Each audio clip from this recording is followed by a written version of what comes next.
Joining me now are Congresswoman Jan Schakowsky of Illinois and Joy-Ann Reid, managing editor of The Griot and an MSNBC contributor.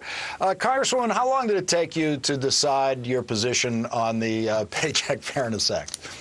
Well, it's obvious to most women that there's still discrimination in the workplace when it comes to our paychecks. 77 cents is the average for all women, but for African-American women, it's about 68 cents, and for Latinas, it's about 59 cents for every dollar that a man earns. But Mitt Romney, it seems that he never misses an opportunity to miss an opportunity when it comes to women and what's good for us. He likes to talk about jobs and the economy. Here's what he could do. He could call up his colleagues, Republican colleagues, in the Senate tonight, tomorrow morning. The vote's going to be at 2:15 in Washington, and tell them, stand up for women and vote for the Paycheck Fairness Act. It's still in his court right now. He could do it. Joy-Ann Reid, this vote tomorrow puts Senator Scott Brown of Massachusetts in a tough spot. He's in a close race to hold on to his seat in Massachusetts, and he decided today that he's going to vote against it. And his statement from his office says Senator Brown believes strongly in fair pay and that employers who discriminate against women should be prosecuted aggressively. However, on the bill before the Senate, Senator Brown believes it will put more burdens on small business and could lead to job losses.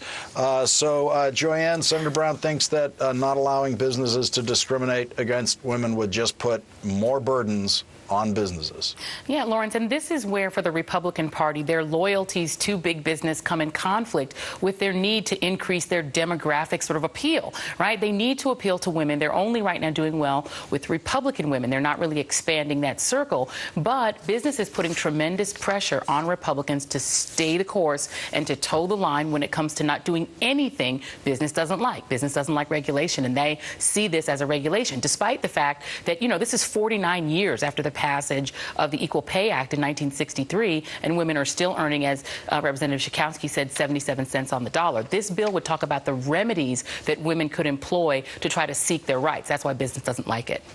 Congresswoman Schakowsky, this looks like an opening for Elizabeth Warren in Massachusetts. I mean, you would have expected that Scott Brown in a campaign like this would just take the campaign convenient position of eliminating the difference between him and Elizabeth Warren on this issue. But in a state like Massachusetts, this looks like a real opening for her. I think that this could be a winning issue for Elizabeth Warren now that Scott Brown really has an opportunity. You know, it's one thing for people to say, I'm for pay equity. I think equal pay is a good idea.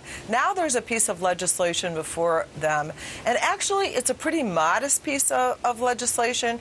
It just says that businesses would have to prove that they were not discriminating against women. It would give women an opportunity to ask other employees what their pay is.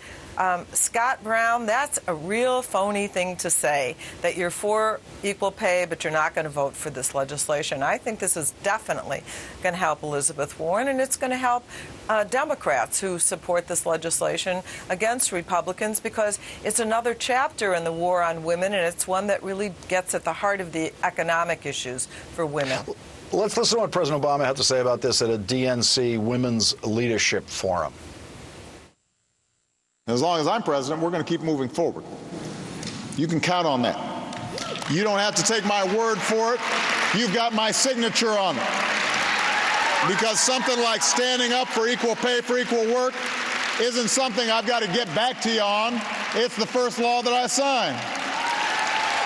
Joy-Ann, when professional Republicans take a look at that video, do they have any doubt about why there is a gender gap in favor, with women voters, in favor of President Obama? Yeah, I mean, I think that's how Republicans are consistently trying to convince women in the electorate that the problem is that they don't have enough jobs. Well, it turns out the unemployment rate among women across ethnicities is actually lower than the unemployment rate among men. This recession was a very male-centric recession. It was male professions that were hit the hardest. So women actually have lower unemployment, but they also have lower pay, and they're in a lot of jobs that tend to have lower pay, teachers and other jobs. So, I mean, the problem for Republicans is they haven't gotten at a message that gets them beyond just being in the service of business. I mean, Lauren, the important thing about these bills, the Lilly Ledbetter Act, which is what the president was referring to, and this one, is that the reason women still have pay inequity is that when they attempt to assert their right to fair pay, they can be retaliated against. If you say how much money you're making and are talking to a coworker,